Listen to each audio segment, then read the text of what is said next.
Finally tonight, few U.S. states are more Ukrainian than New York, and few cities are more Polish than Buffalo.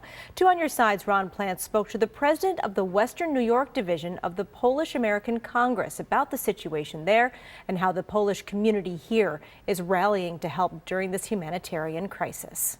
In terms of watching what's happening unfolding in Ukraine, what would you say is the main concerns they have right now? Well, the Polish American Congress represents 10 million Polish Americans across the United States, the division locally about 350,000. The singular, I think, largest concern is destabilization to the region.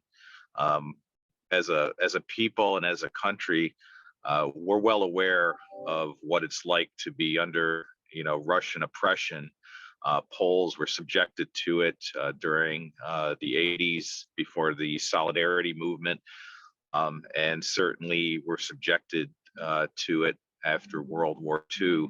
So the Poles are very much aware of the capabilities of Russian oppression and unprovoked acts of aggression, which we're observing here. But being on our southern border of Poland, the biggest concern I would say is that this will invoke a destabilization to the Eastern European region, which includes Poland. Nearly 2 million Ukrainians have been displaced to Poland right now and other areas of the region.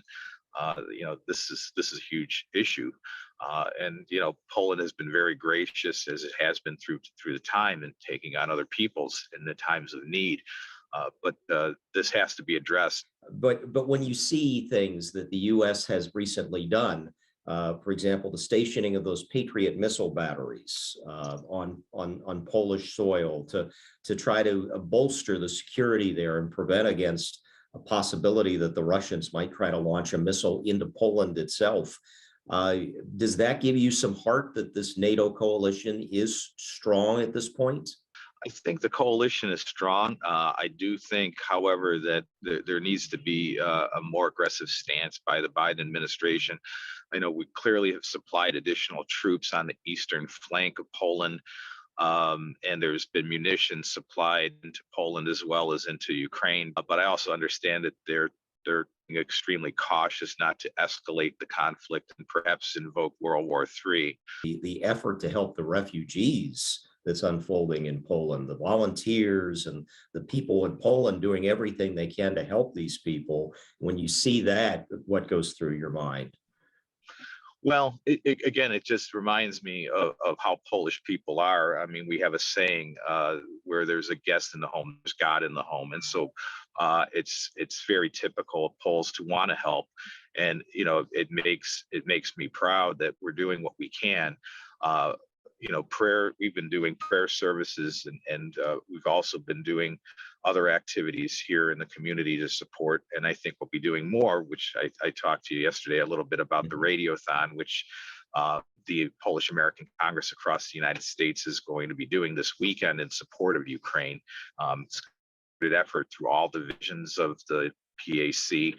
And it will be a bona fide effort to raise humanitarian funds much needed for Ukraine. Do you expect more efforts in the future if this, God forbid, goes on? Well, the community as a whole, I know, is right now organizing different efforts to try to assist, so have some of that. I also know that with different major events coming up, we're looking to try to incorporate some element of fundraising. Like, for example, with Dingus Day, it's one of the largest attended Polish events in Western New York. Talked with the organizers, and there's discussion about perhaps incorporating a fundraising element into the event without it becoming a politicized activity. I think you're going to see more of that. And thank you to Ron for that, and thank you for joining us tonight. Here's the text line number, 716-849-2220 to get in touch.